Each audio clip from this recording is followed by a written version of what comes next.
Are you a movie buff? Do you love dissecting and analyzing your favorite films? Look no further than the Projection Booth podcast.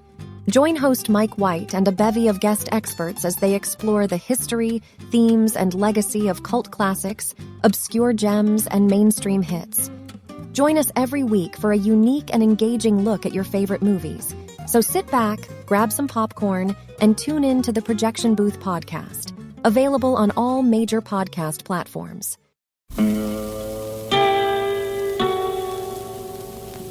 Hello, filthy movie lovers. My name is Gentry Austin. And I'm Casey Scott. And we're the hosts of the Sin Syndicate, film podcast for something weirdos, anti-criterion bros, and Joseph Sarno aficionados.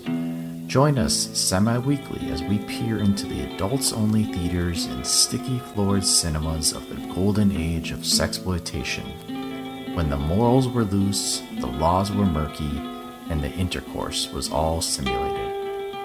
Find us now on the Someone's Favorite Productions podcast network.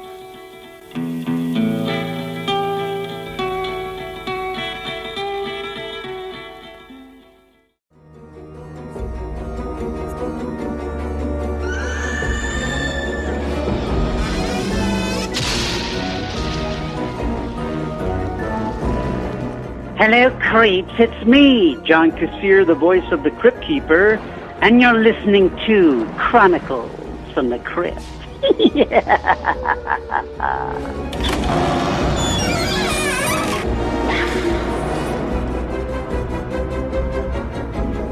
Hi there, I'm Casualty Chris. And this is Father Malone. And we are the hosts of Chronicles from the Crypt, a twice-a-month look at the horror anthology series Tales from the Crypt that aired on HBO from 1989 to 1996. But I think I can speak for both of us at this point, Father Malone. Maybe 1996 was a year too far? Definitely. Let's say season 7 was a season too far. And on this episode of Chronicles from the Crypt, we're going to be taking a look at what is ultimately our penultimate episode of this show, talking about Tales from the Crypt, at least the show proper. Season 7, episode 9 and 10, Smoke Rings and About Face. They tell me Luca Brasi sleeps with the fishes. He's a strange guy. But that's not why I called this meeting of the 5 families. The Tahaklias, the Bonettis, the others. The reason I called you all together is this. As godfather of the Gorleone family, I say it's time that we and organized crime stop fighting each other. I want there to be peace amongst us. I want there to be a whole lot of pieces. Which is kind of like the young man in tonight's tale. He wants a whole lot of something too. And a nasty nugget I call Smoke Rings. So Smoke Rings aired June 21st, 1996.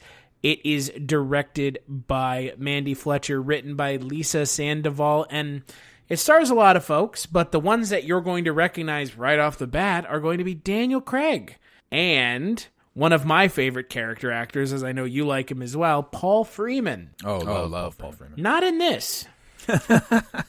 Also, Dennis Lawson's great. Wedge Antilles. Yeah, I was going to say, from some known much more from something else. Yeah, Wedge Antilles from Star Wars. So, Father Malone, again, we kind of let the cat out of the bag that maybe season 7 has not been going that well. Maybe being a very light term. What did you think of the Daniel Craig episode of this season? Because we've been talking about it, like, this is the episode with Daniel Craig. You know, what did you think of the Daniel Craig episode? This was my first experience with the particular episode. It's one of those episodes that whenever somebody will publish like a retrospective of the show, like they'll include a photograph of him from it, and I always think, wow, Daniel Craig was in an episode. That probably was pretty good. That's incorrect. This episode is not very good. He's okay in it.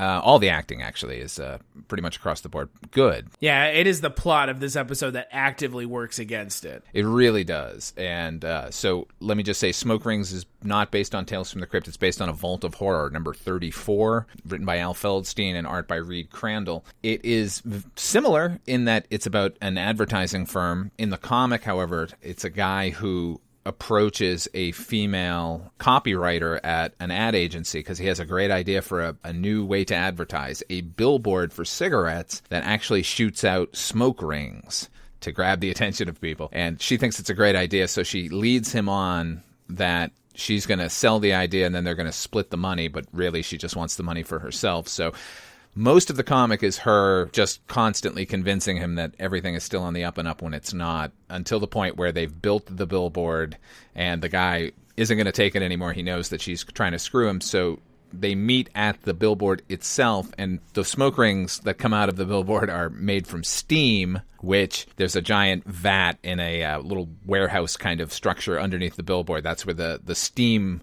vessel is, the giant thing of water, which she tosses him into to get rid of him. And then the next day they're unveiling the billboard and they have her up there and the first smoke ring comes out and it just kind of envelops her and kills her. So the only way to go when adapting this particular comic is up. Unless, of course, you make what we had to watch. They somehow made it worse. Yeah. No, this is one of these episodes where at the end of it, I look back and say, what was even the point of telling this story? And look, we've taken a lot of flack, and we're going to continue to take a lot of flack because this podcast will exist until the imminent heat death of this planet. But we have taken a lot of flack on this show, at least from people who listen to this show, for, we don't like the show. We don't care about the show. We're not fans of the show. Blindly liking something because it's the show and not being able to view it critically is worse than being critical of something. And I'm what am I leading to with all of this? This season of the show is awful, with a capital A. We have seen very few, if any, episodes so far this season that are redeemable. They have all been the worst versions of things we've seen before. And this episode is right there in a long list of episodes where it's twist first, everything else doesn't matter. Character development? Nope. Interesting dialogue? Nope. Interesting scenes? Nope. Gore and other visuals? Nope. Like, why are we even here now? Why are we here watching this show if the show has stopped respecting our time? We've said this probably a couple times now, that it does feel like the material for this season is just the leftovers from the previous seasons, that they just opened the trunk and pulled these out. I maintain that that's what happened, which is a drag because this is the last season and they felt like we didn't deserve better, but also a drag because you find out that you're going to get one more season and it's going to be in England and removed from everything. And now you could actually take all the risks in the world. This is going to be the last season. So, blow it out. Make it insane. Instead, we're getting the filler episodes from previous seasons instead of what could have been a spectacular, bloody, gory end to the Tales from the Crypt franchise. A Viking funeral instead of just a somber cremation. And that's the sad reality, is that they just kind of let this show die. Died on the vine. Right? But let's talk about the episode itself. Obviously, they use the comic more than not as far as somebody who got screwed over by an ad agency and getting revenge. It's the same basic plot. Here we have Paul Freeman, who, was fired and stepped over, and he needs to get back at these people. So he's invented a device that subliminally makes people crave whatever object you're offering them, which is a great tool for advertising. And instead of just going to any ad agency in the world and saying, I'll sell this to you for $10 million or $1 billion, he uses it in this petty revenge scheme. And he doesn't even do it himself. I mean, he uses a proxy, which is the Daniel Craig character. And then, as you said, Chris, it's just like they're so caught up in we have to have a twist and a twist and a twist that I don't know. It's just laughable in a way. And at the same time, not. But that does represent something that I kind of hate in stories like this, revenge or not, where somebody is has invented a device that is like so revolutionary that they would be rich beyond their wildest dreams, and instead they use it as just a plot device for the story we're seeing. It's really dumb. I wish people would stop doing that. And then on top of everything else, it's a twist within a twist. Yeah, who's double-crossing who? Oh, and then it turns out that Paul Freeman's character actually is in on it because they're testing the new device, the secret device that they were actually testing on Daniel Craig when he was supposed to be testing the device that Paul Freeman gave him. No, stop. Yeah. You're dragging yourself into a hole of your own creation. You are downward spiraling so hard, show, with your incomprehensible, convoluted storylines that go nowhere, that are now just attempting to salvage name value of the series by still, copying the titles of old Vault of Horror stories. Yeah, like, I've got this device, and I think it could be a real winner. We need to test it out. I'll pretend to be a guy who lives in these steam tunnels, and we'll find a criminal who's really charming, and we'll go through this big charade. Like, what the hell? Are you kidding? No. It's very convoluted. And yeah, Daniel Craig is the best part of the episode, but that's because he's not given much to do, but he's the character you see the most. It's because it's Daniel Craig. He's a movie star for a reason. Like, the sad thing about, I'm not a huge fan of Daniel Craig, but I think that's because of most of the roles that Daniel Craig has played. The writing is not great, i.e. James Bond. But I will agree with you, he's a charismatic actor. He's more charismatic in this than he is in a lot of the Bond movies, which is funny given how important charisma is to that character. But that character that Craig plays as Bond is a charismatic-less black hole intentionally. But he is a charismatic actor, and it shows in this, but even his charisma can't save this episode. No, nothing could save this episode. It's rotted from the core, which is a dumb idea, just to, waste 22 minutes of time. Like, there's nothing supernatural in it, which is, as anyone who's listened to the show knows, I prefer, and that's fine. It's not even a real love triangle. It's just, I don't know, it's poor. It's poor. And it's a story that ultimately goes nowhere. There is no payoff. There is no earned twist. The twist is very lazy. It's not good. No. Sorry, England. So let's move on to the next episode, About Face. My ghoul thinks I'm a vampire, so she eats garlic just in case. Man, she smells. Yeah, my ghoul thinks I'm a vampire. Laughs at me when we embrace. I said, babe, I'm no bloodsucker. Wipe that smile right off her face. Yeah, thank you very much. Now I'd like to play for you another little rhythm and booze decomposition of mine. It's about a man who's about to make a gourd progression of his own. And a nasty five-finger haxercise I call About Face. So About Face aired June 28th, 1996. It is directed by Thomas E. Sanders. The screenplay is by Gilbert Adler, A.L. Katz, and Larry Wilson. And the kind of the biggest actor of note in this is Imelda Staunton. Yeah. Who would go on to be Dolores Umbridge in Harry Potter. Which another Britain connection there, obviously, again, with the show being filmed in England during the time. What did you think of this episode, Father Malone? It's an improvement over the last one. That's not saying much. I know, a lot of times it's all by comparison, so if you had shown me this devoid of the previous one, I'd probably mark it less. But it's okay. It feels more Tales from the Crypt than not, but it's just not very good. I mean, first of all, the makeup is weird. The makeup for this entire season has been off. They seem to be relying on just sort of, I'm assuming, television level makeup artists, whereas in America, it was a team not necessarily run by Kevin Yeager for every single episode, but when you think about makeup art, I know who Kevin Yeager is. I couldn't tell you who did the makeup in this. Didn't stand out. I don't know. It's okay. Anna Friel is good in the role. She's one of those actors who seemed like they were going to be big for a little while. They got a lot of roles like that, but I think the last thing I saw her in was that Land of the Lost remake with Will Ferrell, which was awful. I think she's good, but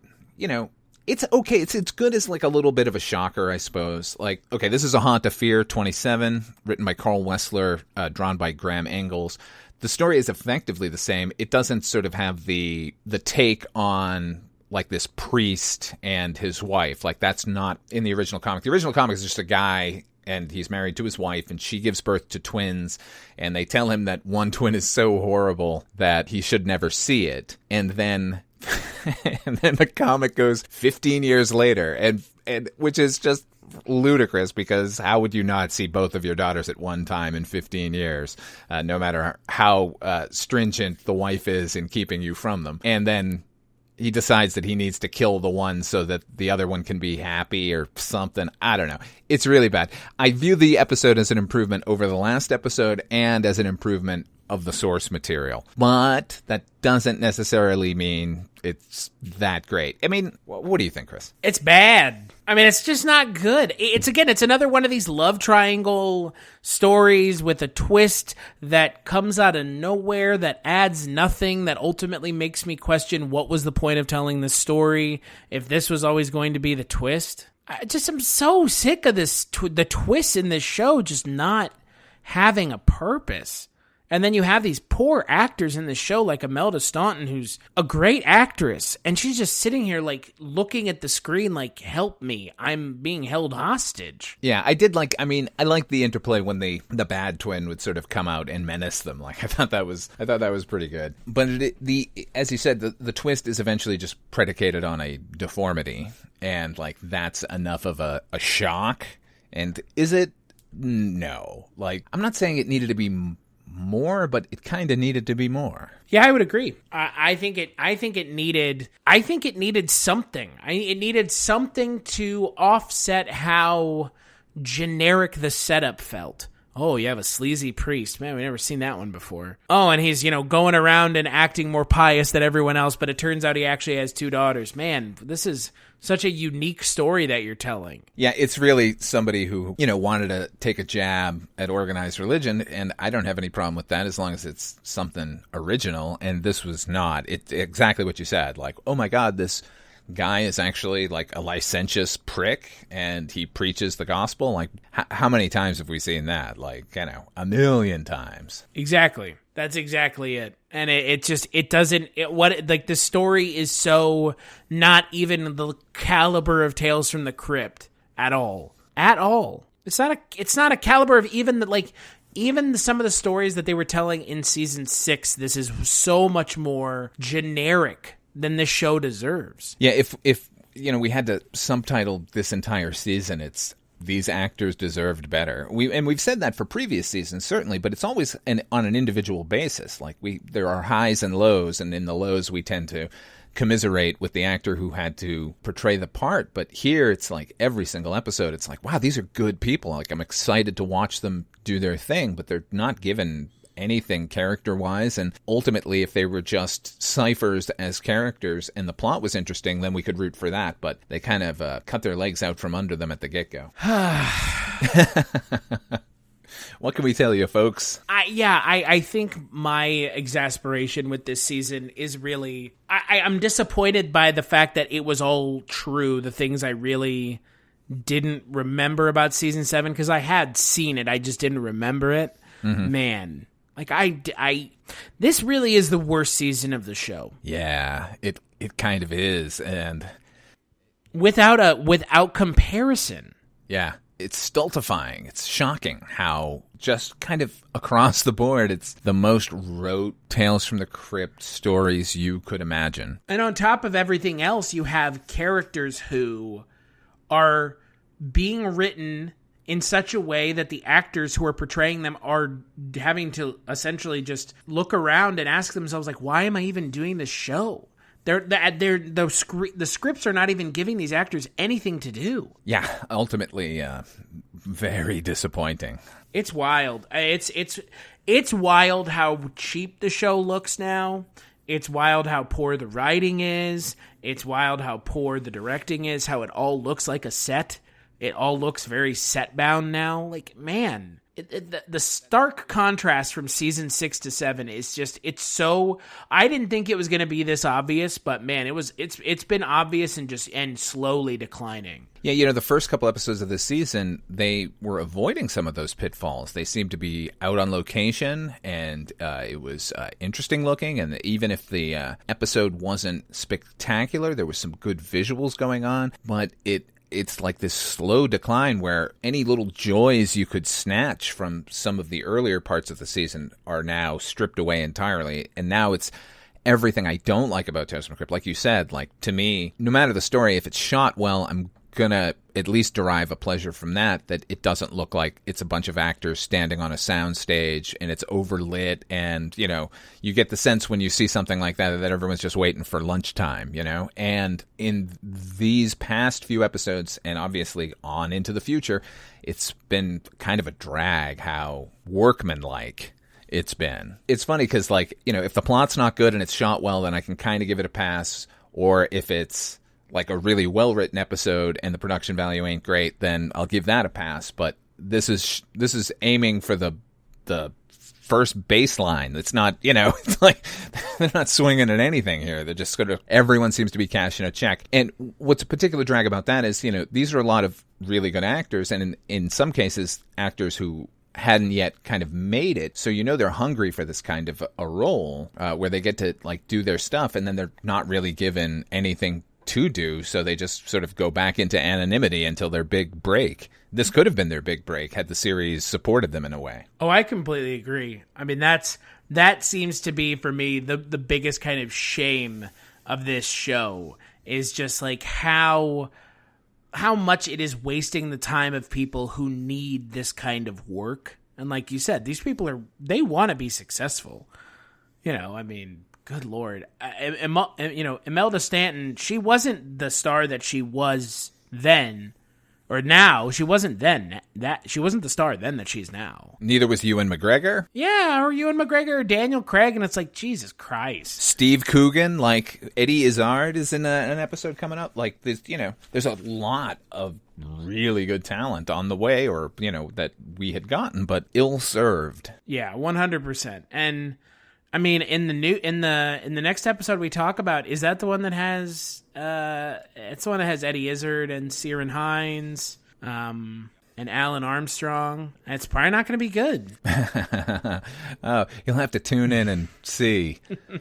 Don't get your hopes up. So until that episode where we talk about episode 11 and 12, because I figure we leave the final episode for its own episode, just like we left the first episode its own episode. Where can people find you, Father Malone? You can check me out at fathermalone.com. I got links there to all of the cuckoo things that I do, including my radio drama Dark Destinations. It's a monthly radio drama. You can also, using fathermalone.com, get to the other podcast that Chris and I do with our good friend Mike White, which is Dreams for Sale, the Twilight Zone 85 podcast. And as for me, you can find me on Twitter at Christmas Claus. That's where I am. That's where I'll be. I do the Culture Cast, a couple other podcasts. You can find out all about them over on my Twitter. Big thanks, as always, to John Kassir for doing the intro to the podcast, and we'll catch you on the next episode.